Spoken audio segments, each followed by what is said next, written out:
It may be just a friendly game, but the rivalry is very much real. The red team of Eurosceptics are once again about to go into a battle against the pro-Europeans wearing yellow. The support behind the Reds is growing stronger in the UK. What is wrong with the EU, in your opinion? Well, they have too much control over the country. We have people that control our country. We don't need them. It costs us more money than we get out of it. We've got no control of immigration and we should pass our own laws in Britain rather than have them made for us in Brussels by unelected officials. Things are too complicated nowadays to just be independent. You need to be part of a bigger group. I think the problem with Europe is they've let people in that are not strong enough to contribute. So therefore we're going to have problems. I think it should be smaller. I'm sick to death of all this talk about Europe, Europe, Europe. I've given up having any opinions because everybody says one thing and then they change their mind and then they go back to the first one again. So I'm in limbo really as far as Europe's concerned. I've asked 50 people which team they support.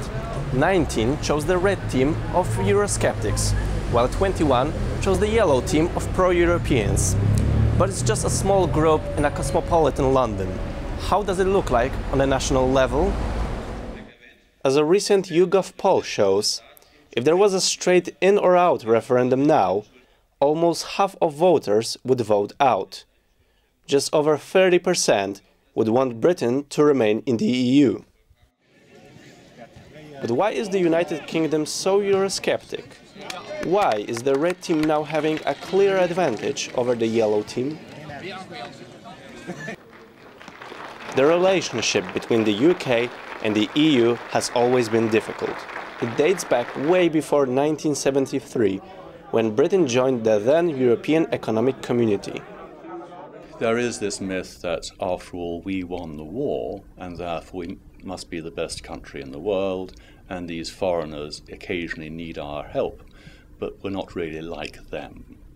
They have documentary constitutions and presidents and things like that. Yeah, we don't need that sort of thing. No, we're British, and God is an Englishman. Euroscepticism has grown and has never been far away from the centre of British politics. The main point critics seize upon is that the European Union is, in their eyes, undemocratic and takes away Britain's sovereignty. Bill Cash led the rebellion against his conservative government in the early 90s, when the Maastricht Treaty was being ratified. His attitude towards the EU has remained highly sceptical. What they've done is to create a series of treaties which are essentially undemocratic, which take control over people's economies, which take away the right of the voters to decide for themselves what kind of government they want. Once a fringe, the UK Independence Party has now overtaken the Liberal Democrats in some polls. UKIP's leader, Nigel Farage, has long been advocating for an EU exit. What on earth are we involved in this for? You know, we've given up our rights to make our own laws, we're being led by unpleasant bully boys who remove prime ministers if they don't like what they say. And frankly, the only people I ever meet now that support the whole thing are people who are in the pay of the organisation. Pro-Europeans' tactic has always been to remind about the economic benefit of being a member of the EU. Eurosceptics say this is expiring. Roughly, Europe accounts for about 18% of global GDP. That will halve in the next 10 years. And that's optimistic. You know, as we smother ourselves in damaging regulations, as we go mad on green taxes, believing that global warming will destroy us all in a fortnight, and as we see the Eurozone disaster unfold, you know, Europe becomes, long-term, a much less important place. So what does the European Commission think about it? The UK government, and I stress the UK government and not the European Commission, estimates that the benefits of the single market per household in the UK amount to £3,500 sterling every year.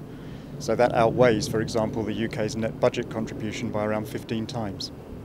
The EU supporters do, however, say the institution is not perfect and requires some changes.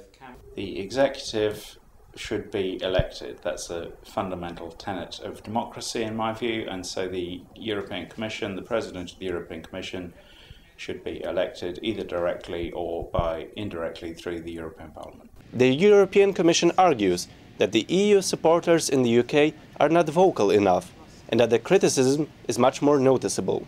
We're facing a daily barrage of misleading information, much of it coming from newspapers, but not only from newspapers. And I think what we'd like to see is some of the many people in the UK who support the EU membership, and the Prime Minister is one of them, the Foreign Secretary is another, and pretty much the entire business sector is also concerned here. I think the onus is really on them to put their heads above the parapet and to talk about why the EU is a good thing. The issue of Europe creates a big problem for David Cameron.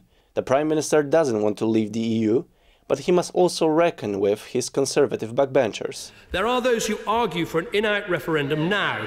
I don't agree with that because I don't agree with that because I don't believe leaving the EU would be best for Britain, but nor do I believe that voting to preserve the exact status quo would be right either. So, is a split of the Tory party possible? Those old pro-European Tories no longer have significant weight within the party, so you would not have that kind of split. So it's the question of whether you'd have a split between Eurosceptics and those who are actively advocating withdrawal. And I think you might see the odd defection to UKIP, but I don't think you'd see a more formal split in the Conservative Party.